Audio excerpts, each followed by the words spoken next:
It was a while ago, the spring of 2009, that a writer named Jessica Pressler noticed a small cultural shift going on in the wedding pages of the New York Times, the section that the paper calls the vows section.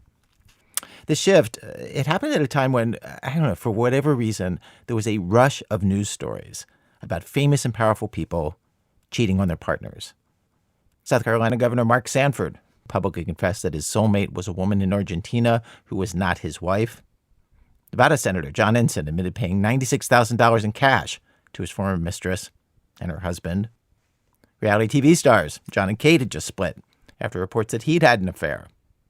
And so it was in the middle of all that Jessica Pressler noticed in the wedding pages of the New York Times that there were couples getting married who cheerfully told the newspaper, as part of their meet cute story, that the way they got together was that one of them cheated on a spouse or a longtime partner. I believe one of them says the headline on it is something like, it took a while, but they finally got together. And you're like, because he was having a 3-year relationship with another person in the meantime. Yeah. Jessica Pressler wrote up her discovery on the New York Magazine blog, Daily Intel. She noted that there was a kind of code language in all these wedding articles. They always say, like, their road to finding each other was a bumpy road, or they had a difficult time, many ups and downs. They encountered some obstacles along the way. And it's like, no, those are people. Those are like other like lives. They're not speed bumps. Take, for instance, the married woman who, according to a romantic write-up on the vows page of the New York Times, flew to Paris to see another man and stayed with him in a hotel in the Latin Quarter for 2 weeks, where they, quote, reveled in their own vie bohème before she flew back to the U.S. and moved out of the home in New Jersey that she shared with her husband. I mean, it's just weird because vows is something that you have to try to get into. You have to kind of lobby to get into that column. So it's like Mark Sanford, he had to speak publicly about his affair. Most people don't have to go around telling everybody about it. See, but that's what's so strange about it is that somehow some part of them doesn't think, I shouldn't talk about this. Like somehow the notion I had an affair is so just nothing to them. Right. I think it's probably just people, when they cheat on other people, tell themselves that they're doing it because they have to, because there's fate is involved, and whatever happened, you're better off, and probably the person that you broke up with is better off, and this is the way it was meant to be. Yeah. This is fate. As for the cheated on ex-partner, when the story appears in the newspaper on the wedding pages, it's almost as if the newspaper is siding with the cheating couple. The ex-partner is just collateral damage on the way to their wedding. They don't get to say anything for themselves. It's like not their story anymore. It's somebody else's love story. Well, that's the thing. If it were any other section of the newspaper, the reporter would go to them, too, for a comment to get their side. I think they should do that. But because it's the wedding section, it's just like, well, it's not really their story. Right. Yeah, they have no say for themselves. They're done. This had nothing to do with them. It's very bizarre. It raises all kinds of questions for me.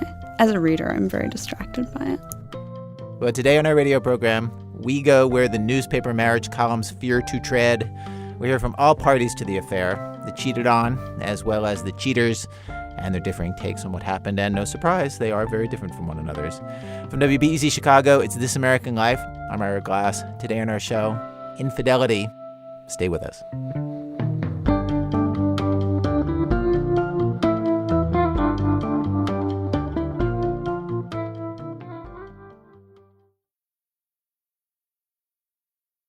This American Life. I'm Ira Glass. Today's show is a rerun.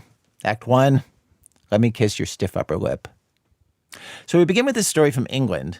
And if you read much 19th century British literature or seen any of the many, many movies based on those books, they give a sense of England as an island filled entirely with people who were full of submerged and often misplaced passions for other people. Which brings us to this next story. Ruby Wright interviewed her own parents, Lal and George.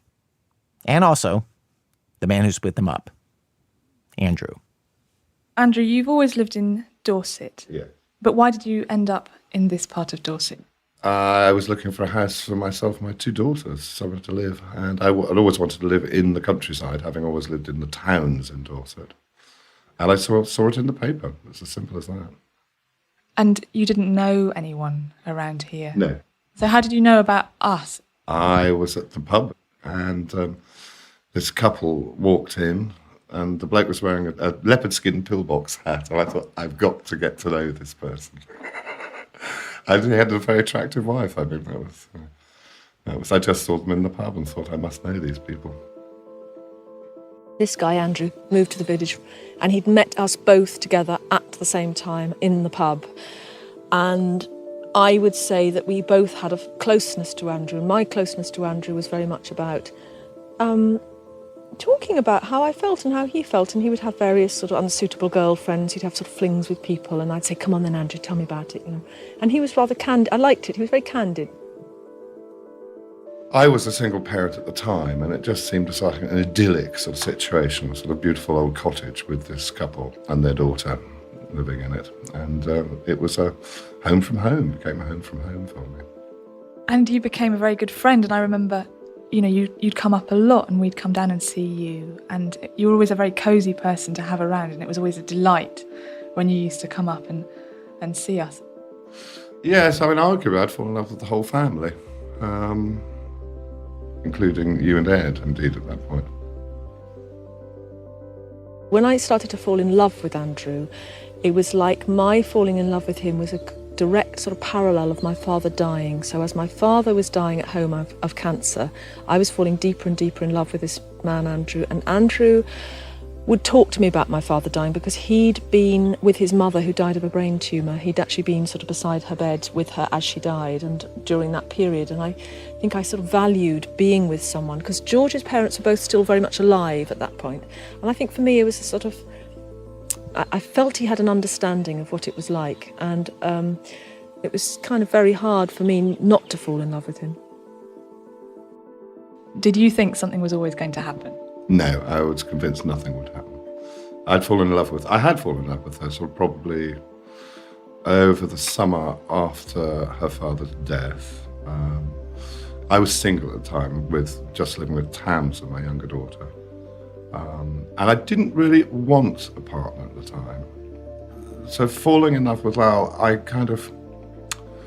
thought that's okay, I can love somebody from afar and I don't need to love anyone else. And it had never occurred to me that she might even dream of falling in love with me. It just didn't occur to me that Lal might look at anyone other than George.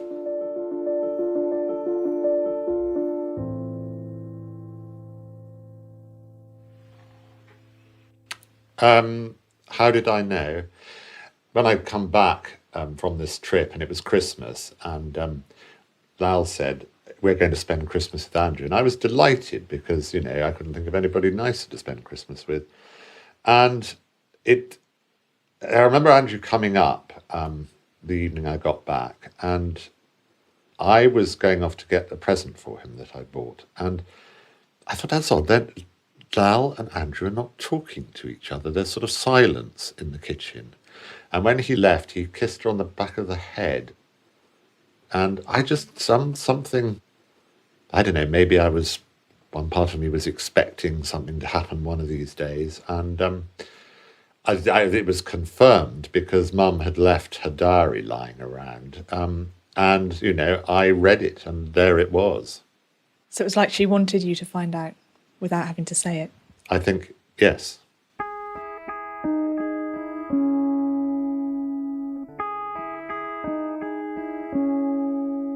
And you actually had to tell me. I think, were you going to tell me together? Yes, we were going to. I mean, I don't think we'd even discussed telling you. But what happened was you had been away on a holiday and had come home, and I'd picked you up, I think. And you said to me, where is Mum? And I thought, you know, what am I going to tell Ruby? I have probably half a minute to decide, you know, am I going to tell her the truth or am I going to make up some story? And I thought, I just said to you, well, I think she's down at Andrew's. And I didn't have to say any more You seem to know.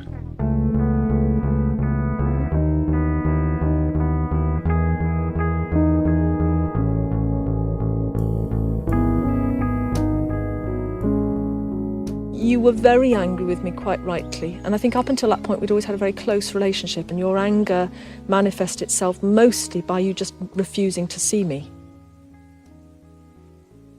I think it was just people were very shocked by what happened, and I was very shocked, and Dad was very shocked. Were you kind of surprised at yourself, or were you surprised at the force of your own attraction and actions?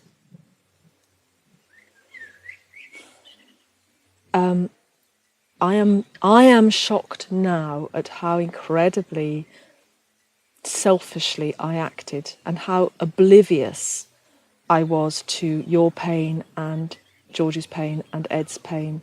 Almost like I deserved this thing. I was on this sort of track and I was heading off on it. Nothing was going to deter me. But as I say, almost as if I deserved it, almost as if I was owed it. George was sort of tipped off. And I felt, as soon as I knew, I felt I had to go and face him. So I walked up to Mount Over, and I can remember standing outside in the bottom field for a good half an hour, summoning up the courage to go and say to George, this is true. And when I expected him, quite literally expected him to sort of hit me or sort of blood in my nose or something like that, or at least shout at me or rave. And I knocked on the door. He said, "Oh, Andrew, come in. Have a glass of wine." And 5 minutes later, I was in floods of tears and George wasn't. And it was just very odd. It was all kind of wrong. But what he said to me stayed with me sort of till now, really. He said, "Andrew, I've lost my partner. I don't want to lose my best friend." You know, I know I have a real problem with anger. I mean, I don't tend to get angry. I find it a very hard emotion to express. But, I mean, I was angry at that point. I was very angry. I mean, I remember sort of standing at the sink doing the drying up, and somehow the plates ended up in being smashed on the floor. And I mean, the emotions were very, very odd because I was terribly, terribly fond of Andrew, and he was very concerned about my well-being. You know, at that point, I still believed strongly that we would all become friends again. I mean, looking back, it's all terribly naive, really, but that's what I felt at the time. So I wanted to keep some kind of relationship going with George for this future sort of blissful time when we were all friends again.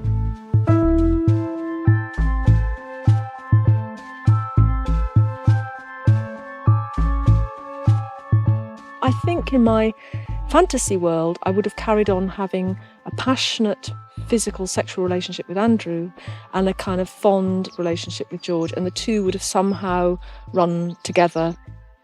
You know, I think some couples, through all their anger or hatred or battles, there's this sort of incredible chemistry that still comes back, you know, to your irritation. You can't get rid of this sort of... And I think with George, somehow, for me, the chemistry disappeared quite early on.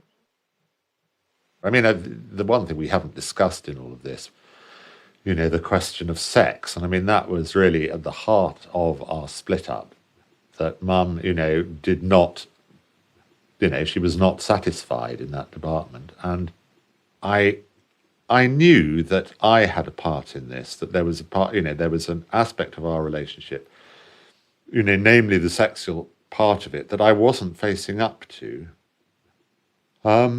that I had a responsibility in it.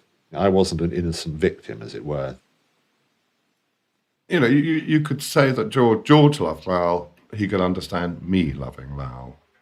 And whilst that was contrary to his needs or wishes or whatever, he could understand it.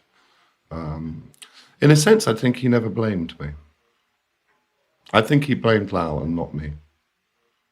It got very complicated because George and Andrew, far from becoming rivals and kind of having a duel at dawn, far from George challenging Andrew to a duel at dawn, George kind of welcomed Andrew into the fold, and Andrew became a kind of member of my family, but without me there. And there would be Sunday lunches and Saturday suppers and dances in Evershot, and they were, he was part of that. And of course, I felt like I was living in exile. I felt like I'd been exiled to this foreign country, albeit a beautiful one, and it was 6 miles away, but I felt I couldn't have been further away. And Andrew was welcomed into the bosom of the family, and I think that caused enormous resentment from me. I know it did. And I don't know whether Andrew ever understood that, what it was like on a Sunday to know that he was having lunch with my daughter and my son and my ex-partner, and I was here.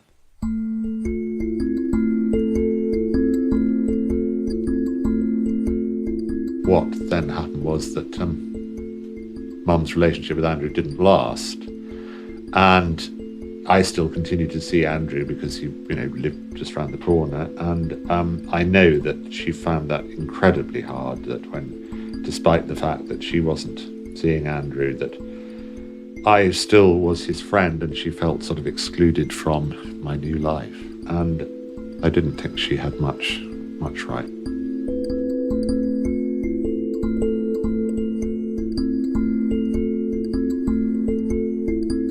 I've heard people say that it's impossible to have a relationship. You can't stay with the person you leave your family for because there's too much guilt and emotion. And do you think the fact that you left George for Andrew ultimately meant that you couldn't continue this relationship with him? Yes, I do. I don't think it's impossible, but I think it was, if not inevitable, it was quite likely that those seeds of destruction that were kind of laid right at the beginning and blame did in the end undermine our relationship. Did you wish that you could turn the clock back? No, because at that point I think I was still completely obsessed with Andrew. This idea that love being a madness. So I don't think at that point I did wish I could. I think it was much later. I would wake in the night with the window on the wrong side of the room, sometime around dawn or before dawn, I think, and just think, what am I doing in this place? How have I got here?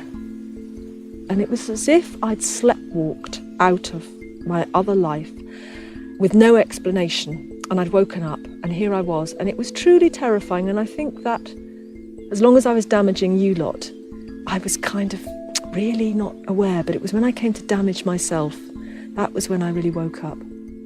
Because I lost you between the ages of 13 and 18. So my biggest loss was losing you for 5 years. At puberty, you were 13, you were just about to have your first period, you went off with George to Africa, you came back and you looked different, and actually with maternal intuition, which I obviously didn't have much of, I remember looking at you and thinking, she's changed, she started her period, she's becoming a young woman. And sure enough, you told me, and I thought, God, George was there for that. Her dad was there for that. Why wasn't I there for that? And I think during that whole time, really, we didn't really talk about how we felt, did we? No, I don't think so.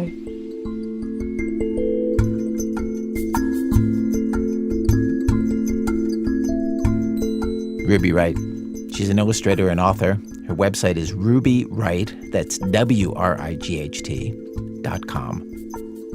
Coming up, what to say to your parents about the rich married guy who set you up in an apartment when you're 22 years old, and what to say to yourself, and other dilemmas of cheaters and the cheated on. In a minute, from Chicago Public Radio, when our program continues. This American Life from Ira Glass. Each week on our show, of course, we choose a theme, bring you different kinds of stories on that theme. Today's show, Infidelity. So back when we first broadcast today's program, presidential candidate John Edwards and his wife Elizabeth were still people who were in the news. He admitted cheating on her, and she stayed with him, despite that, for a while anyway. And if you read the comments about it online, about them, lots were just vicious. Calling her crazy, calling her delusional, calling her an idiot to stay with her husband. It was very Lindy West, if you know what I'm talking about. But a few women wrote in to say it all seemed more complicated to them. One posted this, "I am in this situation right now." It's a difficult call to make. My mom was a psychologist, and she specialized in couples where somebody had cheated. She treated hundreds of these couples, and she did studies looking at hundreds more. She wrote a book about her findings. There's solid research. A variety of researchers have shown that in 1 out of 2 couples, one or both partners will cheat during the lifetime of a relationship. That's 50% of all relationships. Most affairs are never detected. And one of the surprising things that my mom found out in her research was that tons of people will have affairs even though they're happy in their marriage. You don't have to be unhappy to have an affair. 56% of the men and 34% of the women in one of my mom's studies said they cheated though their marriage was happy. And she said lots of couples came in to see her where that was the situation. Where not only the cheated on partner, but the cheater seemed genuinely surprised that this had happened in their marriage. Which brings us to our next story, about the cheaters lurking inside any relationship. We're at Act 2 of our show, Act 2, The Italian Job.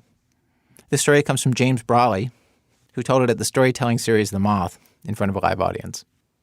I am sitting on my suitcase in the main train station in Rome, next to my girlfriend, Susan, who's sitting on hers. And we're rifling through our Let's Go Europe, trying to agree on the next destination of our vacation. Susan grew up in Germany, so she'll go basically any place, as long as it's sunny. But I need to go to the right place, and I have a pathological terror of going to the wrong place. So whenever Susan suggests someplace in particular, I suggest someplace else, because I can see something wrong with every place. And this is a gift I bring to every area of my life, notably my relationship with Susan. We've been together for about 7 years since college, and every time she brings up the subject of commitment, maybe it's a good time to get married, I say I think I need a little more time, just to make sure that what we're doing is right. So as a result, all of the lights on the arrivals and departures board are blinking. And the man on the public address system keeps saying, "Departizione," over and over and over again. And Susan is up on her feet, screaming at me, "Make up your mind before all the trains pull out." Well, I am kind of hypnotized by the hem of this flower print dress. It's about 10 feet away, fluttering in the breeze each time a train pulls in or out of the station, which at this point is frequently, which is hanging off what may be the most beautiful woman I have ever seen, who's standing next to her beautiful friend. When Susan says, "Are you looking at those women?" And I say, "Where?" And she says, "Right there in the flower print dresses." And I say, "You mean them?" And she says, "Yes, they look interesting, don't they? Like maybe they're going someplace interesting. We might want to go." You know what? I think I'll ask them. And before I can tell her what a bad idea that is, she's over there talking to them in French. And they're pointing at me, and a few minutes later, she's introducing them to me. Isabel is the beautiful one, and her sister is a gloriously beautiful woman named France, who has a face off of one of those French go to war, buy war bonds posters that makes you want to invade. So I'm just staring at her as Susan says, "Guess what, James? They're going to Positano," which is one of the numerous fishing villages we debated going to. "What do you say we all travel together?" And 2 minutes later, France and I are on the same vacation. Sitting on a train to Naples, and then on a hydrofoil to Positano, and then checking into the same hotel into adjacent rooms where we're going to change into our swimsuits and meet on the beach. Now, I haven't been in a swimsuit for a year, since the last time I was on the beach. And I'm looking in the mirror in the hotel, and things have changed since then. A little Italian bakery opened up around the corner from my office. And I've been going there every work day, having apricot bear claws. And now I have 2 apricot bear claws hanging off the sides of my waist, kind of bubbling up over my swimsuit. And it's one thing to decay in front of your girlfriend, There's a kind of mutual decay contract where you're all going to atrophy at more or less the same rate. But I don't have that deal with France. And there's no way she's seeing my bear claws. So when we meet on the beach, the girls are in French bikinis, and I'm in my shorts and my button-down shirt from the train ride. Like I forgot to undress half myself. And after a couple of hours of swimming, France comes over to me and says, "Do you not swim?" And I say, "Indoors. I burn easily." And she hands me her bottle of sunblock, and I start to shake my head sadly and point to one of the ingredients, and I say, "I'm allergic." And there are 6 more days to go. So the next morning, after an all-nighter with Let's Go Europe, I have a comprehensive understanding of all the cultural high points within a 30-mile radius of the city of Positano, none of which include the beach. There is Mount Vesuvius and the grottos of Capri and the hanging gardens at Ravenna. And we can go to a beach anywhere, but there's only so many places you can see this kind of culture. That's the position I'm taking. And the French love culture, and the Germans admire the French.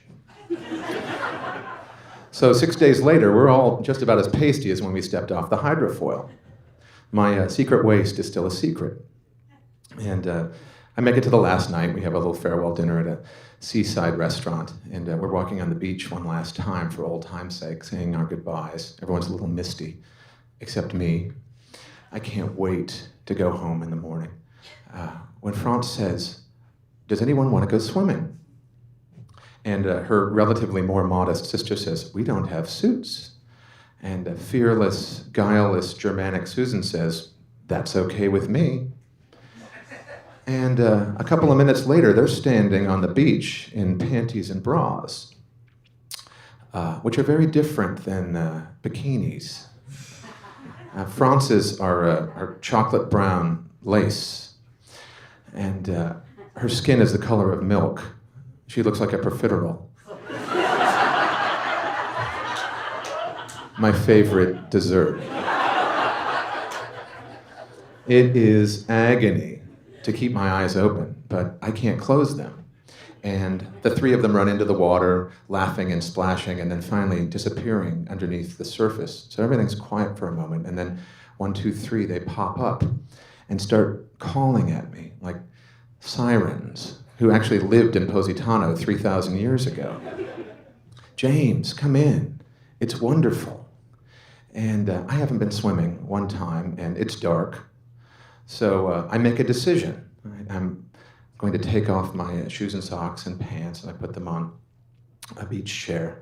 And I unbutton my shirt and thread out my arms so that it's just hanging there like a little poncho. And when France disappears under the water again, it goes off on the back of a beach chair, and I'm in. But I've waited so long to make up my mind that Susan's cold. She has bad circulation, and which always used to bug me. And France's sister is ready to go back as well, but France is fine, and I just got in, and we're all vacation buddies. So Susan and the sister go back to the hotel, leaving France and I, for the first time, alone, in the dark, in our underwear, in the Mediterranean, where they invented the word philander. And where it occurs to me, we can have sex without her seeing my body. So I swim around for a little bit and trying to figure out what's the personal space in the Mediterranean. How close can you swim before you can't swim away? And whatever that distance is, France swims right to the edge of it and says, "The water makes me feel so free." Right, it's not having that effect on me. I got bear claws to hide and promises to keep. And I am so tense that I can't breathe normally, which makes me look abnormal. Which leads France to say, "Is everything okay? Maybe we should go back." And she gets out of the water, and stands on the beach, dripping in the moonlight, dabbing at herself with her dress. So I've got one eye on her and the other on my shirt, which is fluttering off the back of this chair. And I get closer and closer, spreading my legs wider and wider so that only my head is visible, like an alligator. It looks like I'm in about 6 feet of water, but really it's about 18 inches.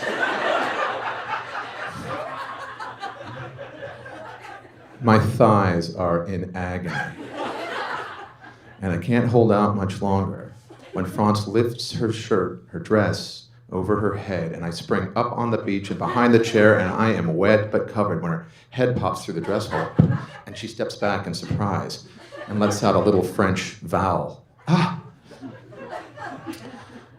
And we get dressed, and we're walking across the cobblestones back to the hotel, which are slightly uneven, so the backs of our hands brush, and she takes mine and hers, which I've read in Let's Go Europe, is a friendly and warm gesture among European women. Right? Don't get any ideas. So I'm feeling friendly and warm, trying not to have any ideas, when Franz says, "Susan is very lucky to have you." And I say, "Well, thank you very much, but I'm very lucky to have her," trying to regain a shred of dignity while holding onto this woman's hand.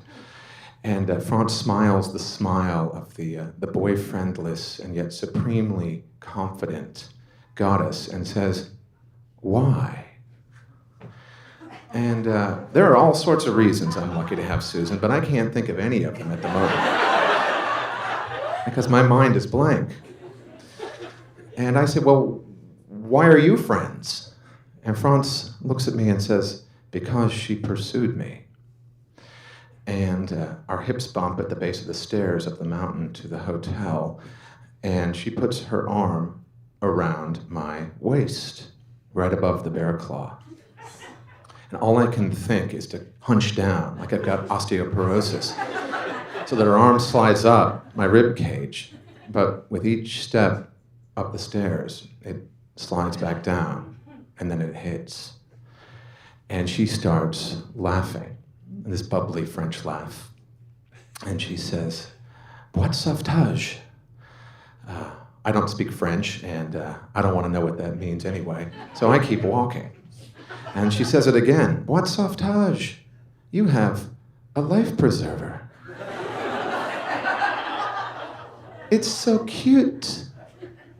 And she keeps her hand right there, like a girlfriend, up the stairs and into the lobby of the hotel and into the elevator, which is too bright and too small to be touching.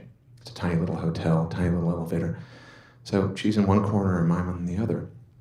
When the doors close and the floors start ringing off one by one, and we just look at each other, and there's not much more time to go. And then the doors open before I can make up my mind what to do, and we're standing there in front of our rooms, and she just looks at me with the most beautiful face I have ever been swimming with, and one that I have never wanted to kiss more, but I just can't do it to Susan. So I kiss Franz on the cheek 3 times, which I've learned that week, which allows you to change your mind, potentially. But I make it into my room and I close the door behind me, and Susan's up in bed reading Let's Go Europe in anticipation of the debate that's probably going to happen tomorrow morning over where to go. And she looks up and says, "How was it?" And I say, "It was hard, Susan. It was really hard." And she looks right at me and says, "I know." Like she does know. Like she really understands why I've avoided the beach for a week on the beach vacation. And she accepts it. So I take off my shirt and get in bed next to her and turn my back. And suddenly I start crying. These weepy little hide them in your hotel room pillow tears, which is not the kind of guy I am. I'm a poker-faced, poker-bodied magical thinker. I've been eating bear claws for a year and thinking I'm in shape and that I can be faithful and philander at the same time. And it's an overwhelmingly sad and yet strangely comforting relief to lie there and know that I can't, and that I've actually made a choice, that after 7 days, 7 years, really most of my adult life, to lie there next to Susan and, right or wrong, finally be me. Thank you. James Brawley. The story became part of a one-man off-Broadway show called Life in a Marital Institution, 20 Years of Monogamy in One Terrifying Hour. His website, James Brawley, that's Brawley, BRALY.com. Thanks as always to The Moth, which of course features personal stories told live in front of an audience. If you like this story and you don't know their stuff, check out their podcasts, The Moth Radio Hour and The Moth Podcast. Act 3. How did I get here? So James Brawley gave us the thoughts of somebody in a moment before infidelity occurs. Dani Shapiro has this story about the confusing mess it can be during the affair. Here, in no particular order, are some things Lenny told me. That he and his wife didn't sleep in the same bed. That they hadn't had a real marriage in years. That she was undergoing electroshock treatment in a clinic outside Philadelphia. That he had cancer and had to fly to Houston 3 days a week for chemotherapy. That his youngest daughter, age 3, had a rare form of childhood leukemia. That he could not get a divorce for all of the above reasons. That he was heartbroken that he could not leave his wife and marry me. For a long time I believed him. With every bone in my body I trusted that Lenny Klein was telling me the truth. When we talked about it, his jaw would tighten and his big brown eyes would fill with tears. His voice would quaver with pent-up, complex feelings that I couldn't possibly begin to understand. Poor Lenny. I marveled that so many bad things could happen to one person, and I vowed to take care of him. I exhorted myself to be a real woman, one who could step up to the plate and be good to her man in his moment of crisis.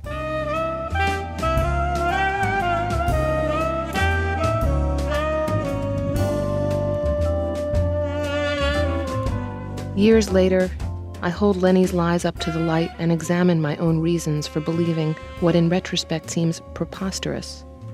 I reread my old journals and notice the way my girlish handwriting deteriorated into a scrawl as I wrote, "I have to be there for Lenny. He needs me, and he's going through so much. I don't know if I can handle it, but I have to be strong." I try to remember that Lenny was a trial lawyer, that he built an international reputation based on his own pathology, that he lied with an almost evangelical conviction. He prided himself on being able to convince anyone of anything.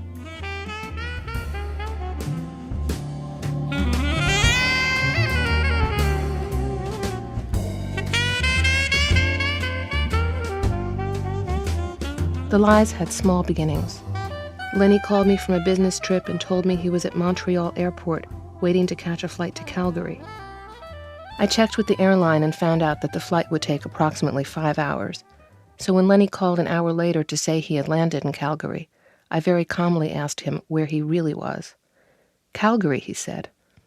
"No, Lenny, really." He stuck to his story. In the time that I knew him, he never, ever changed his story midstream. I hung up on him and called his family's house in Westchester. When the maid answered the phone, I asked to speak with Mr. Klein. And when he picked up the extension and I heard his rough, craggy hello, I screamed so hard into his ear that he dropped the receiver. He raced into the city. He let himself into my apartment and found me curled up in bed. He scooped me up and held me to his chest. His wife wasn't home, he told me. She was having shock treatment, and someone had to take care of his daughter. He hadn't wanted to tell me because he'd wanted to spare me, to protect me from the horror of his life. Surely I understood. "Shush, sweetheart," he murmured into the top of my head as I wept, my face beet red like a little girl's. "So many people need me," he said, "but I love you best of all."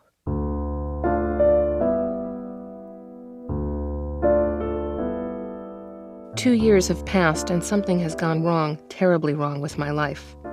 I don't in fact think of my life as my life, but rather as a series of random events that have no logical connection.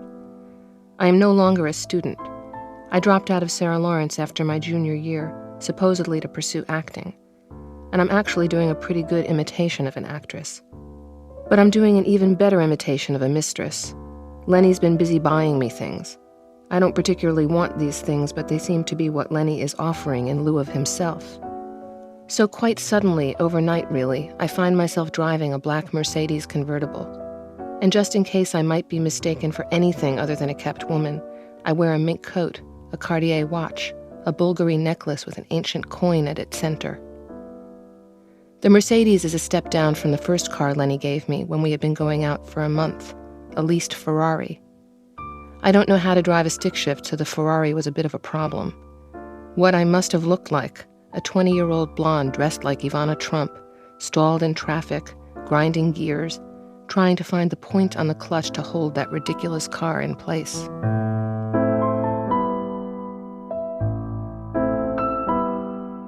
Lenny rented an apartment on a pretty little street in Greenwich Village, a furnished triplex with a garden, a fireplace, and a bedroom with a 4-poster bed. He called it our house, as if he didn't have another home with a whole family in it an hour north of the city.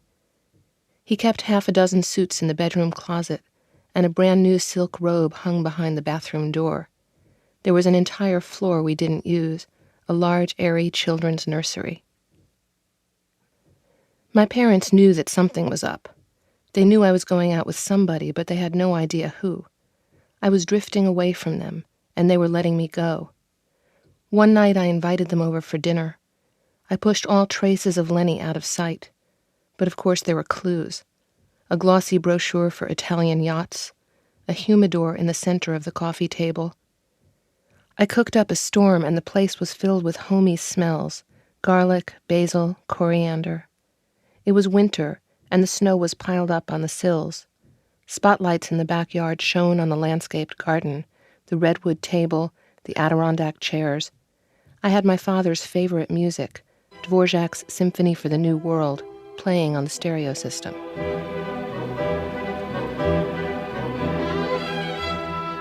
My parents rang the doorbell. They looked so solid standing on my front stoop, their cold red noses poking out from above their mufflers. If nothing else, they looked like they belonged together. They were elegant and rangy, similarly proportioned. Unlike Lenny and me, Lenny is thick as a linebacker, and I had become so delicate the wind could have picked me up and blown me away. My mother strode into the brownstone as if it wasn't the weirdest thing in the world to be visiting her daughter in a lavish apartment with no name on the outside buzzer. My father trailed behind her warily, as if setting foot on another planet. My mother entered the living room, flung her arms wide, and did an impromptu dance to Dvorak. Tra-la-la-la, she trilled. My father and I hung back and watched, our faces crumpled into awkward smiles. It didn't occur to me that she was frightened, that this was a lot for her to take in, her college dropout daughter living in the lap of luxury. All I could see was her outsized self, twirling around my living room in her fur coat and boots. I wanted a drink.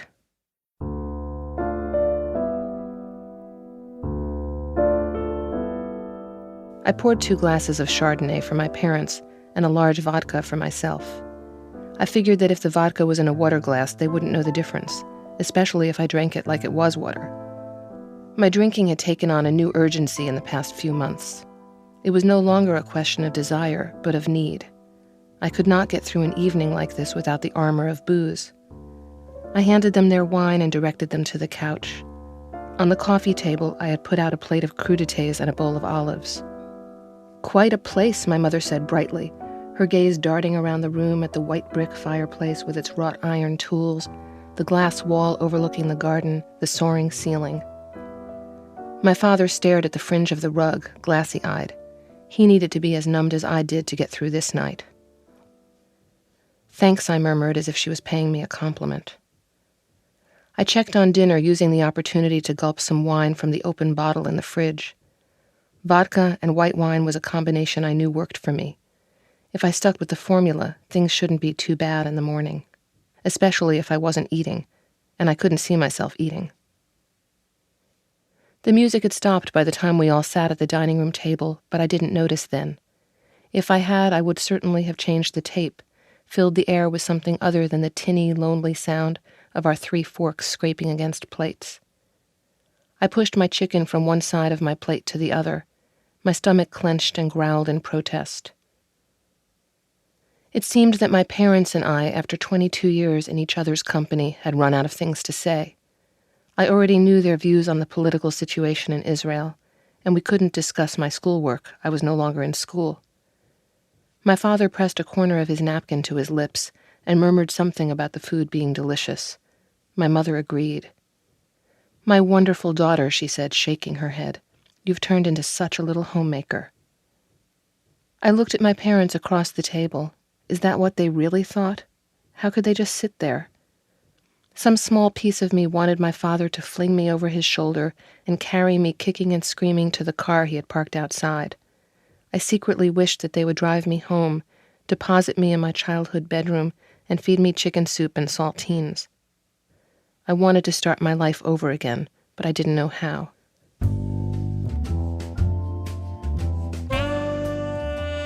In the face of the most tangible proof that Lenny had been lying to me all these years, I remained with him.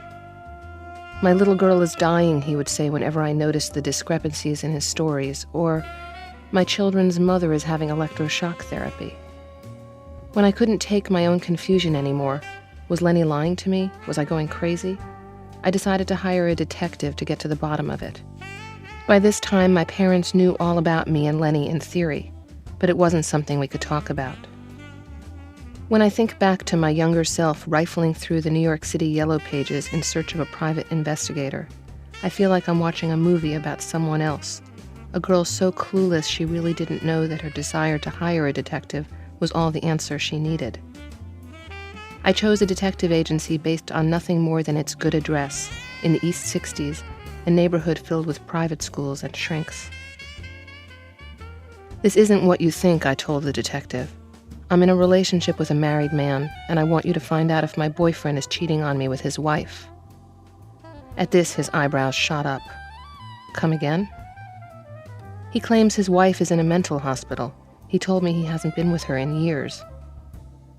"And you think he might be lying," said the investigator. Did I see the laughter behind his eyes, or is my memory supplying it now? Because I simply cannot imagine a middle-aged man listening to an earnest, overdressed 22-year-old girl tell him that she thinks her boyfriend might still be sleeping with his wife. "Yes," I said.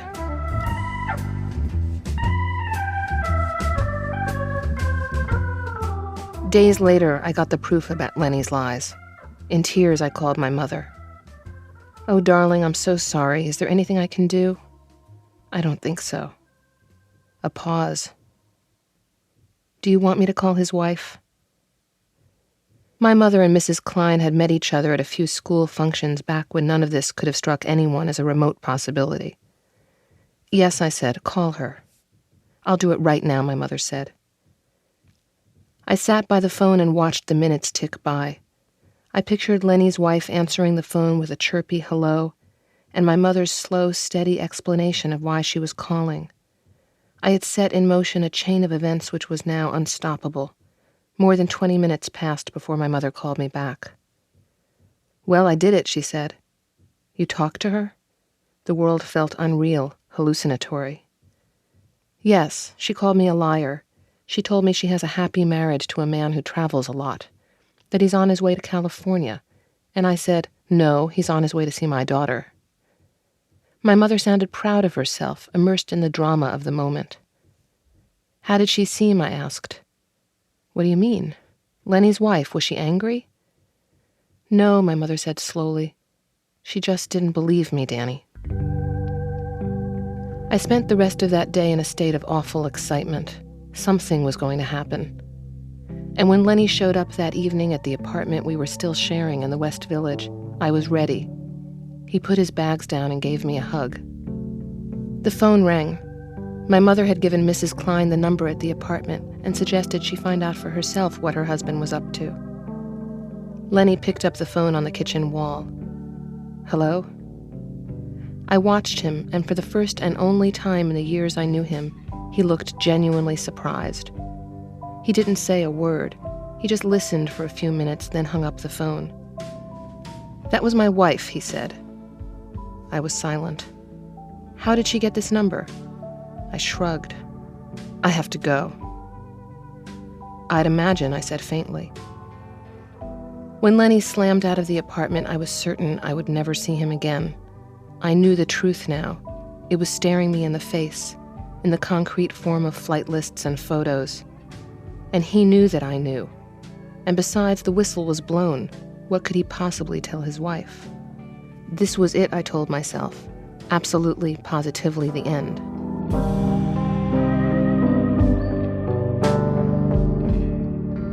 It wasn't the end. Lenny still called 10, 12 times a day. He left messages on my answering machine. "Hello?" His voice filled my bedroom. "Fox, are you there?" Sometimes he didn't say a word. He would stay on the line for as long as 5 minutes, just breathing. Eventually, he did get to me again. And for the next year that we were together, 3 days here, 4 days there, my life became unrecognizable to me. I idly wondered what it would take to get me to leave him. I wondered about this over bottles of chilled white wine or heavy glasses half filled with scotch. I was still wondering about it when I went to stay for a while at a health spa in California. The phone rang in my room one day. There had been a car crash on a snowy highway. My mother had 80 broken bones. My father was in a coma. They were lying in a hospital 3,000 miles away, and suddenly, in ways I could not have imagined seconds earlier, nothing else mattered. As I packed my bags, I remembered my mother twirling, dancing to Dvorak, through the doors of Lenny's brownstone, and the glassy look in my father's eyes. I prayed that my father wouldn't die disappointed in me, and I knew then what I had to do.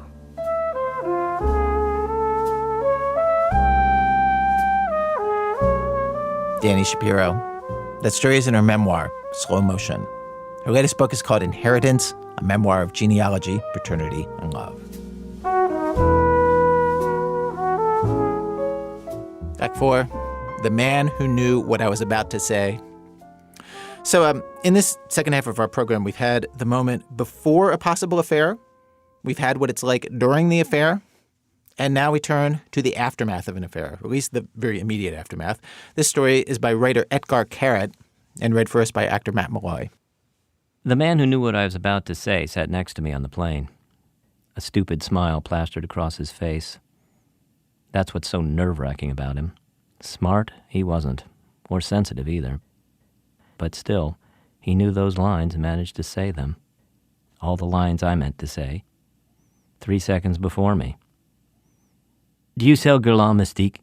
he asked the flight attendant a minute before I could, and she gave him an orthodontic smile and said, "There's just one last bottle left." "My wife goes crazy for that perfume," he said. "She's positively addicted. If I come back from a trip without a bottle of Mystique from the duty-free, she says I don't love her anymore. If I dare come into the house without at least one of these, I'm in deep." That was supposed to be my line. But the man who knew what I was about to say stole it from me, without missing a beat. As soon as the wheels touched the ground, he switched on his mobile, a second before I did, and called his wife. "I just landed," he told her. "I'm sorry, I know it was supposed to be yesterday. Flight was canceled." "You don't believe me? Check it out yourself. Call Eric." "I know you don't. I can give you his number right now." I also have a travel agent called Eric. He'd lie for me, too.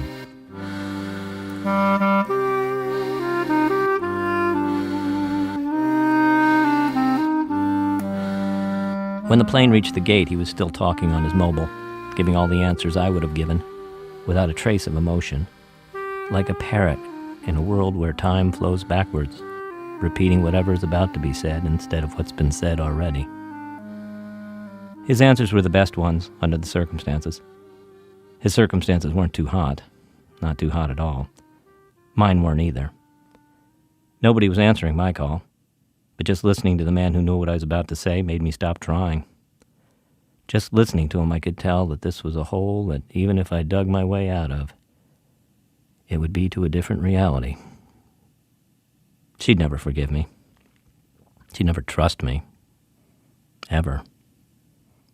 All my coming trips would be hell on earth, and the time in between would be even worse. He went on talking and talking and talking. All those sentences that I'd thought up and hadn't said yet, it just kept flowing. He stepped it up, changing the intonation, like a drowning man struggling desperately to stay afloat. People began getting off. He got up, still talking, scooped up his laptop in the other hand and headed for the exit. I could see him forgetting it behind. The bag he had put in the overhead compartment, I could see him forgetting it. I didn't say anything. I just stayed put. Gradually, everyone walked out, till the only ones still there were an overweight religious woman with 1 million children and me. I got up and opened the overhead compartment above me. As if nothing, I took out the duty-free bag like it had always been mine. Inside were the receipt and the bottle of Guerlain Mystique. My wife goes crazy for that perfume. She's positively addicted. If I come back from a trip without a bottle of Mystique from the duty-free, she says I don't love her anymore.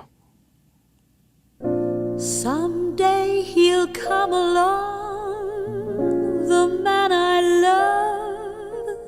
Matt Malloy, reading a story by Etgar Keret from Etgar's story collection, Suddenly a Knock on the Door. Etgar sends stories and poems to subscribers in his Substack newsletter, Alphabet Soup.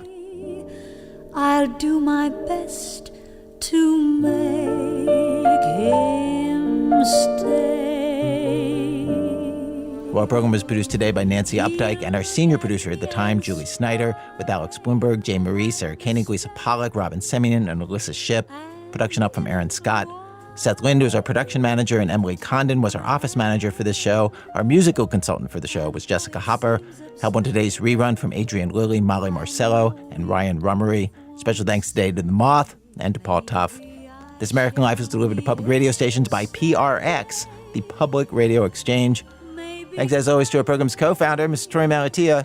You know, I'm a happily married man. So does it mean anything when he swims over to me at the company retreat and says things like, The water makes me feel so free. I'm Ira Glass, back next week with more stories of This American Life.